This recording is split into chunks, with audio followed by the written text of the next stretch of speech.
তুমি একজন আদর্শ মা, আমাকে দাও, আমি তোমাকে একটি আদর্শ পৃথিবী উপহার দিই। একটা আদর্শ। মনের পরিবর্তন হয় আল্লাহর ইবাদতের মাধ্যমে। দাসত্বের একটা পুরুষ যখন পরিবর্তন হবে, তো এই পুরুষের কারণে নারী পরিবর্তন হবে।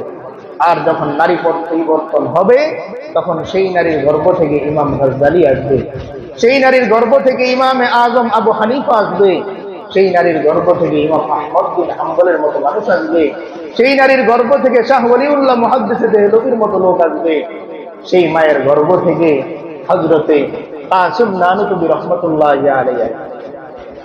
অনেকে আজকাল বলে যে আগের মতো মানুষ এখন আর হবে না, এর জন্যে আল্লাহ দায়ী নয়, বরং আমি আর আপনি দায়ী। ইমামে আজম আবু হানিফা রহমতুল্লাহ আলাইহি যেই মায়ের গর্ভে ছিলেন, সেই মা নাই, কিন্তু সেই গর্ভ এখনো আছে। শুধু দরকার এমন একজন মা। এই জন্য আকাবিরদের একটা সুন্দর উক্তি আছে, তুমি একজন আদর্শ মা, আমাকে দাও, আমি তোমাকে একটি আদর্শ পৃথিবী উপহার দিই। একটা আদর্শ। আজকে আমরা যেই আয়াত পড়লাম, এই আয়াতের মধ্যে আল্লাহ তাআলা একজন আদর্শ মা তার কথাই বলেছেন। তার নাম হচ্ছে হযরত মারইয়াম আলাইহিস সালাম। কি নাম? আজকে আমরা তার জীবনী সম্পর্কে কোরআনে কারিমে যেরকম আছে সেরকমই শুনবো। আল্লাহ তাআলা নিজে এই মায়ের প্রশংসা করে করে তার জীবন বৃত্তান্ত বলেছেন। কেন শুনবো? আলোচনার আগে বলে দিচ্ছি, যেন আমাদের মায়েরাও, আমাদের নারীরাও, আমাদের মেয়েরাও আছে। দেখেন, অত্যন্ত দুঃখের ব্যাপার, আজকে আমার সামনে আপনার সামনে আমার সন্তান নামাজে আসতেছে না, আমার সামনে আপনার সামনে আমার সন্তান আমার কমান্ড মানতেছে না। ওই দিন কি খুব বেশি দূর, যেই দিন মুক্তি ফাঁকা হয়ে যাবে, কাউকে খুঁজে পাওয়া যাবে না। দেখেন, আপনার সাথেই চাকরি করে 50 জন, কিন্তু পকেটে টুপি থাকে, মিসওয়াক থাকে, এমন লোক আপনি আর হয়তো আর 2 জন, বাকি 47 জন মুসলমান।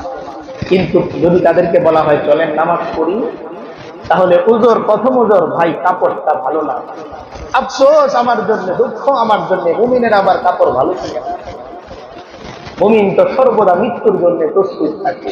বলেন তো, যদি আজরাইল আসে আর এসে বলে চলো তোমার সময় হয়ে গেছে, আপনি বলতে পারবেন কাপড়টা ভালো? এই নাপাক অবস্থায় আপনার দেখে।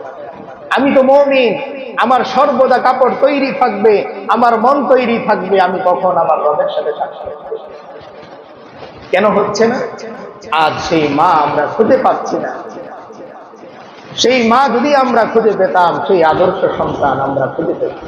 এই জন্যে আমরা যারা এখানে আলোচনা শুনি, এই আলোচনা পৌঁছে দেয়া আল্লাহ রাসূল সাল্লাল্লাহু আলাইহি ওয়াসাল্লামের দেয়া দায়িত্ব। বাল্লিগু আন্নী ওয়ালাউ আয়া। আল্লাহর হাবিব বলেন যে তোমরা যেই একটা আয়াত শোনো, একটা হাদিস শোনো, একটা শব্দ শোনো, এটা অপরের কাছে পৌঁছে দিবে, এটা আমার আদেশ। আমরা অনেকেই পুরুষের আলোচনা শুনি, কিন্তু নসিহত করি আরেকজনের স্ত্রীকে, নিজের স্ত্রীকে নসিহত করি। এবং আরো দুঃখজনক এটা বলতে হয় যে আপন ভাইও নিজের বোনকে এতটা সময় দেয় না যতটা তার বোনের বান্ধবীকে সময় দেয় পড়ার জন্য। যার কারণে আমার বোন পরিবর্তন হচ্ছে না, আমি আফসোস করতেছি আরেকজনের বোনকে নিয়ে। আমার বোনটা যদি তেমন হতো, এর জন্য আমি ভাই দায়ী, আমি আমার বোনকে সময়।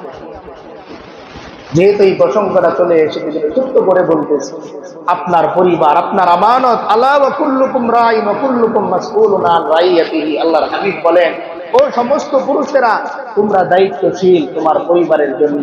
তোমার পরিবারের কোন নারী, তোমার পরিবারের কোন পুরুষ, তোমার অজান্তে হোক কিংবা তোমার জানার ভেতরে হোক, একটা অপরাধ যদি করে, হাসরের ময়দানে এর জবাব আগে তোমার দিতে হবে, এরপর তোমার সন্তান। এই জন্য চলুন আদর্শ একটা সমাজ গড়ার জন্য আমি আর আপনি তৈরি হয়ে যাই। এই সমাজ পরিবর্তন হয়ে যাবে।